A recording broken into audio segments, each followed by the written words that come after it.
चलिए, आज भारत की ग्लोबल स्टैंडिंग पर एक गहरी नज़र डालते हैं, खासतौर पर 2025-26 के जो बड़े इंडेक्स हैं, उनके हिसाब से। और देखिए, ये सिर्फ कुछ नंबर नहीं हैं, नहीं, ये एक कहानी कह रहे हैं। एक ऐसी कहानी जो थोड़ी हैरान करने वाली है, थोड़ी उलझी हुई भी है। तो चलिए, साथ मिलकर इस पहेली को सुलझाने की कोशिश करते हैं। तो भारत का ये जो ग्लोबल रिपोर्ट कार्ड है, देखते हैं इसमें क्या लिखा है। ये नंबर्स, ये आंकड़े देश की असलियत के बारे में क्या बताते हैं, चलिए पता लगाते हैं। और यहीं पर मामला सबसे ज्यादा दिलचस्प हो जाता है। सोचिए, एक तरफ तो भारत दुनिया की टॉप पावर्स में से एक है, लेकिन दूसरी तरफ कुछ सोशल इंडिकेटर्स वो बिल्कुल अलग ही कहानी सुनाते हैं। तो सवाल ये है कि ये विरोधाभास आखिर है क्यों? चलिए, इसी गुत्थी को सुलझाते हैं। तो सबसे पहले बात करते हैं कहानी के पहले हिस्से की, यानी भारत की ताकतों की। वो कौन से एरियाज हैं जहां इंडिया सच में दुनिया पर अपनी छाप छोड़ रहा है, एक सुपर पावर के तौर पर उभर रहा है। सबसे पहले military power. Global fire power index 2026 के मुताबिक भारत दुनिया की चौथी सबसे बड़ी सैन्य शक्ति है। ये एक जबरदस्त रैंकिंग है, इसमें कोई शक नहीं। और बात सिर्फ ग्लोबल लेवल तक ही नहीं है।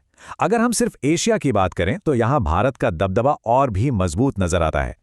एशिया पावर इंडेक्स 2025 बताता है कि भारत इस कॉन्टिनेंट की तीसरी सबसे बड़ी पावर है। लेकिन सबसे दिलचस्प बात क्या है पता है?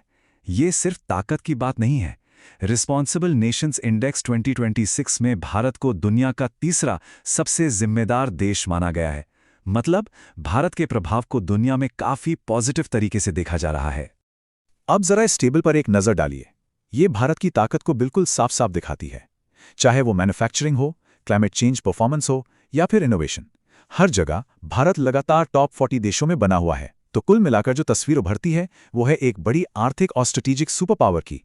मगर जैसा कि शुरू में ही बात हुई थी, ये तो कहानी का सिर्फ एक ही पहलू है।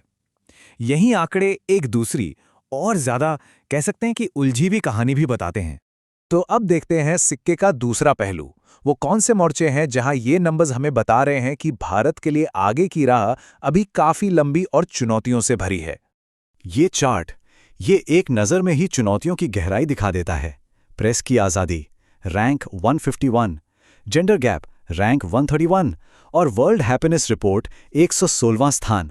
ये नंबर चीख चीख कर कह रहे हैं कि इन एरियाज में बहुत ज्यादा ध्यान देने की जरूरत है। और देखिए, चुनौतियां सिर्फ यहीं तक नहीं है। ये टेबल देखिए, चाहे वो ग्लोबल पीस हो, सस्टेनेबल डेवलपमेंट हो या करप्शन, कई जरूरी मामलों में भारत की रैंकिंग 70 से भी नीचे है। ये है कहानी का वो दूसरा हिस्सा जिसे समझना बहुत बहुत जरूरी है। और ये स्लाइड ये उस विरोधाभास को बिल्कुल आमने सामने रख देती है। एक तरफ रीजनल पावर में हम टॉप 3 में हैं और दूसरी तरफ सोशल इक्वालिटी यानी जेंडर गैप जैसे जरूरी मुद्दे पर हमारी रैंक 131 है।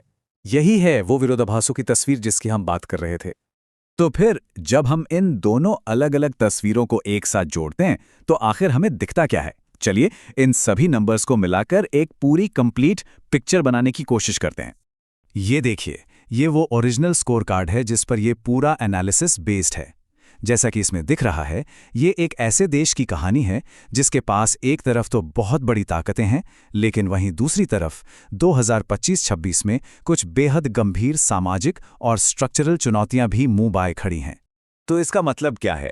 देखिए, सबसे जरूरी बात यह है कि ये नंबर भारत को अच्छा या बुरा नहीं कह रहे, नहीं, बल्कि ये एक बहुत ही कॉम्प्लेक्स, एक मल्टी डायमेंशनल पहचान दिखा रहे हैं। एक ऐसा देश जो एक ही वक्त में एक ग्लोबल पावर भी है और एक डेवलपिंग नेशन भी। और ये सारी बातें हमें एक बहुत बड़े सवाल पे लाके खड़ा कर देती हैं कि जब हम किसी देश की तरक्की को मापते हैं तो असल में कौन सी चीजें सबसे ज्यादा मायने रखती हैं? क्या वो मिलिट्री ताकत है, या इकोनॉमिक ग्रोथ, या फिर लोगों की खुशहाली और उनकी आज़ादी?